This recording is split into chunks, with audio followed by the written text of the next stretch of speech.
cross-reference each thought, Angela, that comes into our mind and say, does it line up with where I'm going? Does it line up with the vision I have? We cross-reference every person that comes in proximity to us and how they talk and what they say. Some of us are still bound to people who we've outgrown. I'm talking about making sure that if this is your mindset, that everyone in your house thinks and believes that you think and believe.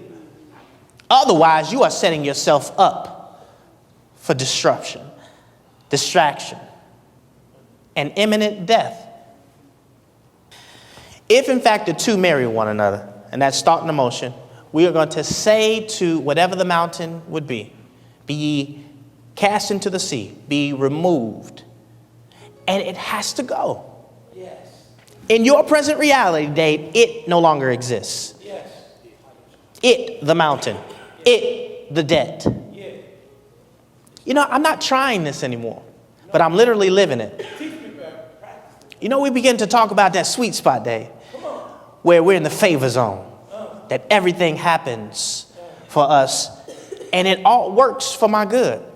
Even when you dish something out to me, my mind immediately goes to, this is going to still work out in my favor. No matter what happens to me negatively, Dave, I'm looking for something great to come out of it. If you steal it from me, I'm about to say something right here. I'm going to celebrate the fact that you stole it from me, because the universe got to return it 7 times over. Take $100 from me. I got 700 coming back. The universe, I place the demand on the universe because I understand universal principles. I understand what the word of God says, and God works by way of principles. Once he gave dominion to mankind, he could never take it back, because he can't go against his own principle and his own word. Why are you waiting on God to do something that he has placed on you to do?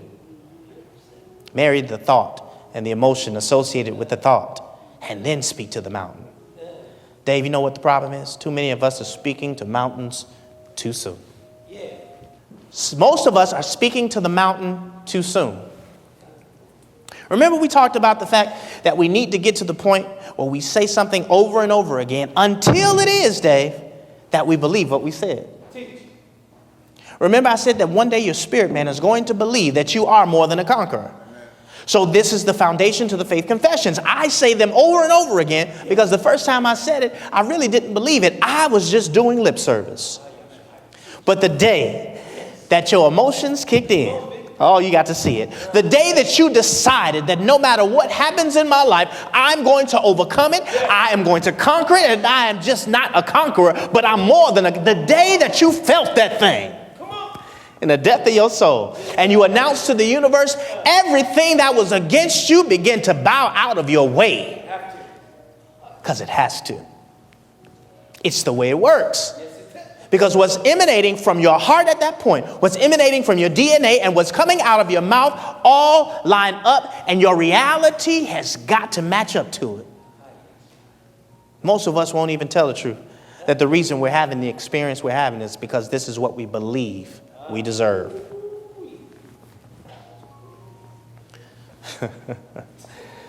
You believe you deserve what it is that you're getting out of life right now. Why? Because it's your reality. I don't believe I should be poor. Yes, you do. Because the day I told you that you could have whatever you want, you should have latched on to that thing with everything you got. But you know what happened? Religion began to kick in. You begin to think about the fact that the reason rich people are rich is because they're good people and they're not bad people. And then logic kicked in. And he said, that don't make no doggone sense, because all the rich people I know are jerks. So I can't marry this whole religiosity with the logical aspects of what I see and then turn around and walk out something that I truly believe. Are you getting a hold of this? My people are destroyed because they don't know. They don't know what I'm sharing with you. They don't know that it's as simple as listening to what the master said. And that is to change the way you view yourself, get the modified state, maintain it until you feel it, and make sure that when you feel it, you begin to emanate from your heart and emanate from your DNA something that the universe has got to respond to. He didn't even say Jesus. No, he didn't. Well, actually, I said what Jesus said. While they preaching Jesus, I'm preaching what Jesus preached. Are you getting a hold of this? He came in this dispensation to change the world. Look at John chapter 16, verse 23 and 24, and I'm closing. And in that day ye shall ask me nothing. Verily, verily, I say unto you, whatsoever ye ask the Father in my name, he will give it to you. I'm about to step on some toes again. Whatever you ask the Father in my name, he gonna give it to you. What have we been taught? Jesus was saying, whatever we ask the Father in Jesus' name, he gonna give it to us. No. What is the name? They said the name was above every name. What is the name? What was Jesus saying? Come on, let's keep reading. My battery going low. Verse 24. Hear therefore, have ye asked nothing in my name? Ask, and ye shall receive, that your joy may be full. He said, you ain't asked nothing in my name. And if you had, your joy at this point would be full. Now here's the problem with this. The original Aramaic actually had two sentences that they took out. You know, this Bible been messed with. I'm going to say it one more time. Have you ever had a conversation with the devout Muslim? And they said, we got a book that was never tampered with. And I will put that against your book any day. This used to be the debate I would have with some of my Muslim brothers. And to be honest with you, they had a point. Not that their book hadn't been tampered with, but that the Bible itself had been tampered with. It had come through so many translations. And until the day, Dave, that we begin to access the original Greek, Hebrew, and even the Aramaic. Because did you know that Jesus did not speak Greek? No, he didn't. He spoke Aramaic. Therefore, the sayings of Jesus had to be translated from Aramaic into Greek, which they lost translation. Yes. And then from Greek to English, which again, it lost some translation. But here we went back in John and we discovered the original Aramaic sayings. And there were two sentences missing. Let's look at it. So once again, we're retranslating John chapter 16, verse 23 and 24. It should have read, all things you ask straightly, directly from inside my name, you will be given. All things that you ask straightly and directly from inside my name. Anything you ask directly and straightly from inside, I am. If you ask straightly and directly, you ain't begging an invisible God for something for him to deliver to you. But you ask straightly and directly because you already believe that you have the very thing that you're requesting from the universe. You are the very thing that you're requesting. Therefore, I am a billionaire. Whatever you ask straightly and directly from inside my name, you will be given. Are y'all getting a hold of this? Somebody got it. And then he says, so far, you have not done this. He said, no, so far, you have not directly and straightly commanded things from the universe to manifest from inside the name I am. And this is why you ain't seen it. You still waiting on somebody to deliver something to you that it's your job to become it and then announce that I am.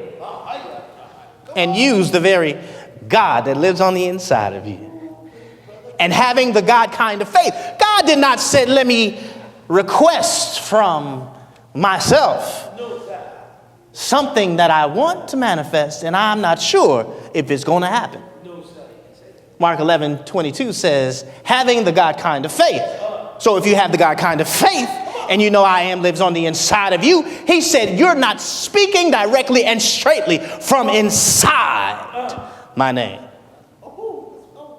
Open up your mouth and announce to the universe that you already know you deserve, that you have already envisioned, Dave, and begin to match it up with the emotion and the feeling associated with already having it. And then you open up your mouth and you declare, I am. Ask, here it is, without hidden motive. Here's the missing sentence in the equation.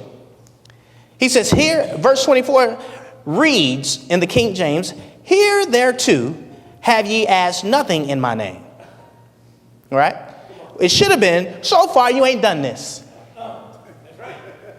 That's right. Simply put, they wanted to make it deep, Dave. Hereunto ye have not asked anything in my name. You ain't did it. No. That's what it's translated. Aramaic, Jesus wasn't getting deep. He said, you ain't did it. No. If you ask straightly and directly from inside the name, it's going to happen for you. But you ain't did it. How do we know? Because it ain't happened. The true testament to you having this revelation is the manifested harvest. The true harvest, or the true testament of what an apple tree is the fruit that we call an apple. Otherwise, it's just a tree, Angie. If you got this revelation, we should see fruit.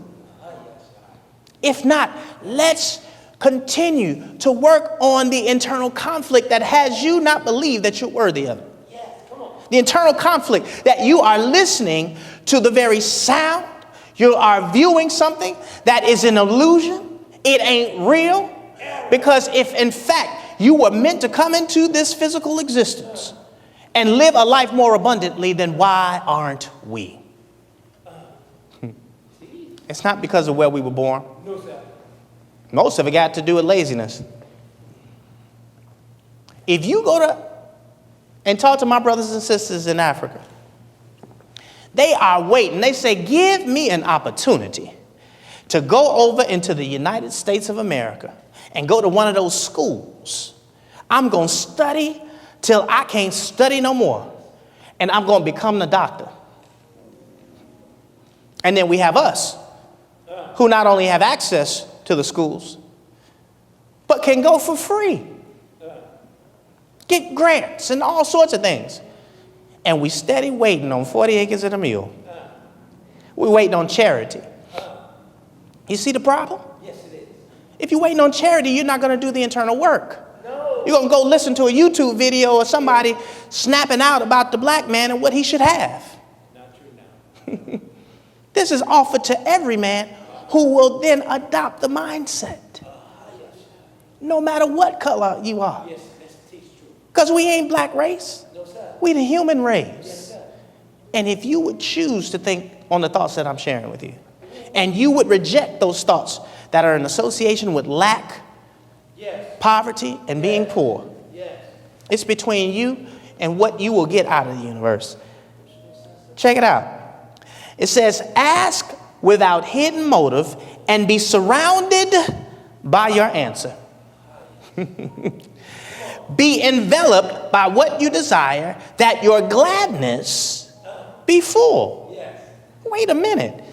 Verse 24 from the King James Version, that was once again translated from what? Aramaic, because Jesus spoke Aramaic, to Greek, because that's what they wrote down, to the actual English that we're reading, that King James and them approved. Something was taken out. And can I tell you something? It was on purpose. Why? Because no one ever wanted you to know that this was available to you. Because the very concept of religion was introduced to control the masses. How do you control the masses? By setting them free to what it is that they could have if they would believe it and speak it.